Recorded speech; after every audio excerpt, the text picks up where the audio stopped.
What would we do if we worked for the game companies today? We've got a lot of ideas, and we're just going to spew them out in today's episode. What are we drinking today? Today we're drinking Ultimate Warrior wine. This is a Zinfandel 2019 by WWE. All right, you know the drill. Make sure you hit that subscribe button and ring that bell icon so you never miss one of our bi-weekly uploads. And sit back, relax, pour yourself an adult beverage if you care to, and we're going to talk about some ideas that we wish the game companies would just do to make us happy.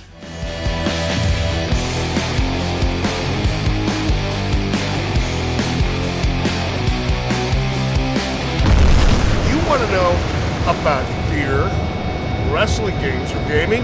You've got to check out Gaming Off the Grid. Alright, so the other night I'm scrolling through the internet and there's these videos popping up on YouTube of a PS2 themed PS5. Now, digging into it, it seemed like they were these fan-made type. I don't think there was a lot of meat on the bone. There definitely wasn't something Sony was doing, but it got the wheels turning of this void that I think is out there that a lot of game companies are not taking advantage of. Obviously, we know nostalgia sells. It just does. It's a great marketing tool. But some of these companies just seem to be ignoring it entirely. Could you imagine if an official, like at launch, because it was the 20th anniversary of the PS2, PlayStation 5 themed. God, that'd be so cool, and they would sell so many of them. I mean, obviously the PS5 is already hard to find, but can you imagine if there was a PS2 PS5? It would be crazy, and they obviously know people are nostalgia for Sony stuff because of like Astro's Playroom. It has all those like collectibles. And everyone loves that. Yeah, so anyway, that would be one thing we would like to see. You know, could you imagine Xbox, Series X comes out and the controllers are themed like the OG Xbox? Ooh. Now, don't make a Duke controller type of thing, but just the colorway, maybe the logo. I think people would be really, really into that. But that whole thing got our wheels turned on other things we want to see some game companies do, and you've got a good thing brewing for the Switch. Nintendo 64. Ever heard of it? Remember all the color variants? Remember all the controllers, the different types of consoles? Why doesn't the Switch do that? You could have so many different colored Joy-Cons. You could have them come with games, like a yellow one with Donkey Kong, or like purple one with Donkey Kong. Like, it'd be so cool. Dude, I think this would be awesome. So if they did like a jungle green variant of the Switch, right? And we all know that thus far anyway, they don't have an app for the N64. Yep. But you get Donkey Kong 64 packed in there, preloaded. That's the only way you can get that. Onto the console, and maybe the rest of the Donkey Kong series, the original and some of the Donkey Kong Country games from Super Nintendo, preloaded on a jungle green Nintendo Switch. And you could do a Pokemon themed one that comes with Pokemon Stadium and the original Pokemon Snap, and that could be your segue, Nintendo, into eventually releasing the N64 app on the Switch that everybody could play, but at least those games that you can't download on the Switch would be on there. A Zelda variant, a gold variant, Dude, they would sell, and the Joy-Cons are already so expensive, and if you had that, they would sell so much. They'd make so much money. I would go out and buy a ton more because I want the colors. Yeah, and it would be cool. I think initially, and this is what I would do if I were Nintendo, is you don't release those variants of Joy-Cons for quite a while. So the only way you can get them is if you buy that colorway of the Switch, and then somewhere down the line, once the dust is settled, and you want to milk those others for a little bit more cash, then you could release the Joy-Cons. Yeah, I just think that would be a really good idea. That'd be so freaking cool. Speaking of Nintendo, not trying to drop too many elbows on Nintendo, but they dabble with these collections, like the Mario anniversary, the 35th collection. the 3D All-Stars. They could do so much more of this. I know there's rumors, and we're probably going to get something for Zelda, because I think 35, isn't that its 35th coming this year? I think it's in March. Yeah. So, but like, where's the Donkey Kong collections? You see all these companies like, releasing the Mega Man collections and all these other, arcade collections. We've got those Sikyo shooter collections. Oh, yes. But for the most part, Nintendo kind of avoids that type of thing. They did the NES remix and stuff like that on prior consoles, but those full are games. Yeah. Those are like mini games. I don't know why they don't do that more. They had such good luck with the NES Classic and the SNES Classic. Yeah. What if you released an NES Classic game? Ooh. An SNES Classic game. That maybe even had some of the interface from those consoles that now you're not going to sell any more of those. So you could repackage it. I think gamers would really be all about that. Yeah, especially the retro gamers, and it'd be a good way to get new gamers into the old stuff, Nintendo. Why are you forgetting about your old stuff, Nintendo? That doesn't make any sense. It's just weird to me because they get so finicky about people hacking stuff and using their ROMs. So mad. But yet they kind of gate off so much content. People would buy it again. Yeah. This kind of parlays into the next one.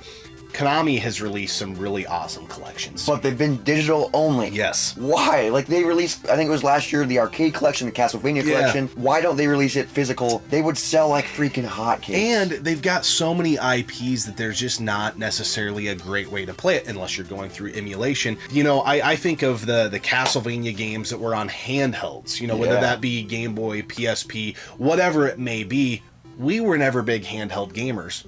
We would love to get those in a collection. Now, I know, you know, doing DS stuff on the Switch would present some problems with the dual screen mechanic, but I think it's fair to say with the Castlevania collection and even the Contra collection, there was some meat on the bone because they didn't get past the 16-bit era stuff. Yeah. So you didn't get those PS2 Contra games. You didn't get the newer Castlevania games and things like that. Some of their IPs are so expensive to get, like a physical copy of just that one game. So if they release it on a collection, people could actually be able to play it. And it's just curious to me that those collections that they did do, which I think were fairly serviceable, didn't get physical releases. It's kind of like you're appealing to the retro gamer, but retro gamers like physical media, guys, and you didn't do that. So I'll be interested to see if like Limited Run or somebody like that scoops in and fills that void and takes the money from them. Yeah.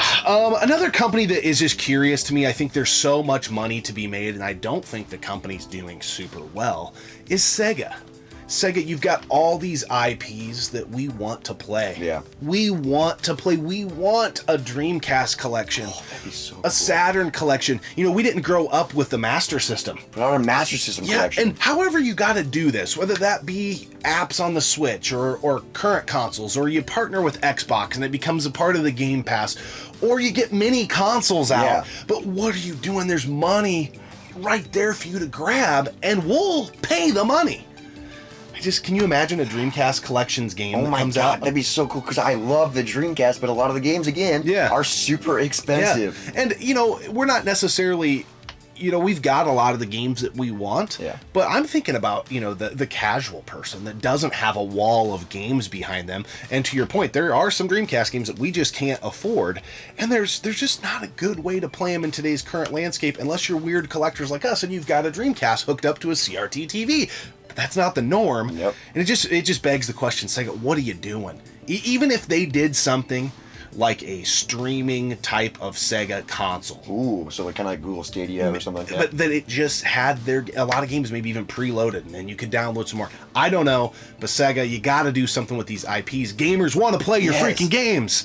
Give them a way to do it. Sega! Speaking of that, let's talk about the last thing I want to talk about, and that's release games on dead consoles, guys. Every time game companies release a new console, it's like they forget about all the rest of the old stuff. It's like, why you're letting other companies release games on like the Genesis and selling it for $1,000, and you could easily release old games. It was crazy. We had this episode kind of written out, and just the other day, they re-released, Limited Run did, Scat on the NES, which is a game we love, but we don't have a physical release because it's such an expensive game. Brand new, in the box. And it just was like, dude, we were just talking about this.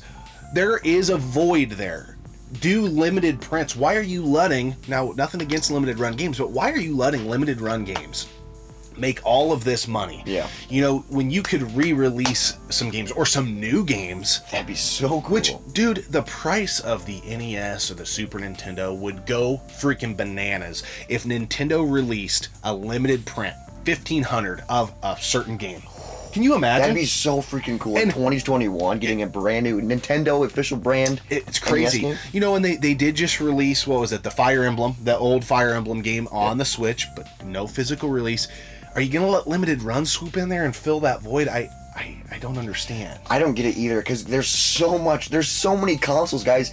Every game company could make so much money. And there's obviously money to be made there. I mean, hell, Just Dance, was it 2020 released on the Wii? On the Wii, like... Or maybe it was 19, I lose track. But yeah, I don't get it. I get you want to kind of keep the main thing the main thing. That is very important in any type of business, whatever you're doing. You want to keep the main thing the main thing. We're not talking about going all in. No. Do kind of a Nintendo Limited Run type of thing. Collectors would go ape shit. You definitely make your money back. I mean, we're just giving you guys free ideas here. Just lobbing them up. Hit one of them out of the park. One of you, please. A lot of money to be made. And us nostalgic gamers from the 80s and 90s, we're suckers for nostalgia. If any of them were to do any of the things we talked about, I would be so happy, and I'd be like, here's my money. I mean, I just don't... understand, like, maybe when, you know, there's a birth date for Donkey Kong. Release a Jungle Green Switch with Donkey Kong 64 preloaded on it. People will go crazy. I'm guessing they're just going to do what they did with Mario. They'll do the same thing with Zelda. And it's like, it's the same thing, but just with a different IP. Like, do something unique. You could milk it so much more. Yeah. And we're basically just saying take advantage of us collectors, because we will spend the money.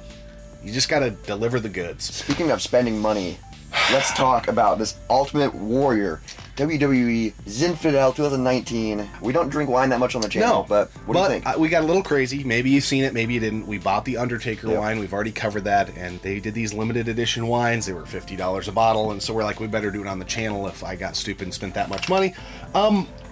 I think this is a better Zinfandel than that Undertaker wine was a cab. Yes.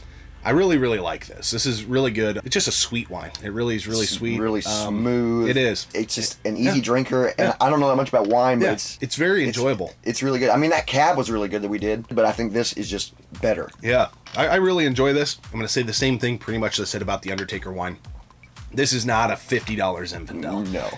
I think it's about a $18 to $20. I think we're paying for the branding and the Ultimate Warrior logo on the bottle. Which, look at it. But it is pretty badass. Cool. Very cool. Got the face paint. Got a little red wine dripping down his face. It's like he's been in the match. But yeah, it's pretty sweet. As you, Hulk Hogan, travel to WrestleMania.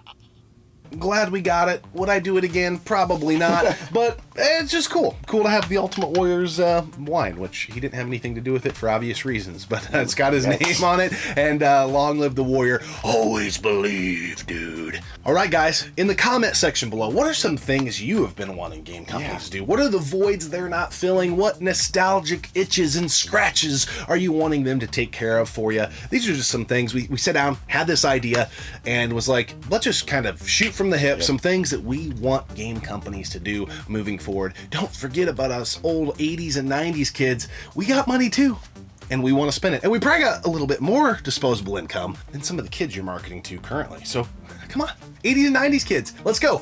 Take care of us. Come on. We always appreciate you tuning in and subscribing to the channel. We'll see you around next time right here on Gaming Off the Grid. Obviously, we know nostalgia sale. Obviously, we know nostalgia sells. It would be a mighty scary world if these two guys that you're looking at right here had any sort of decision-making position. Okay. Well, should we try the old warrior?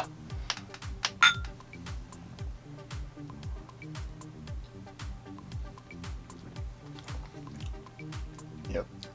Pretty good.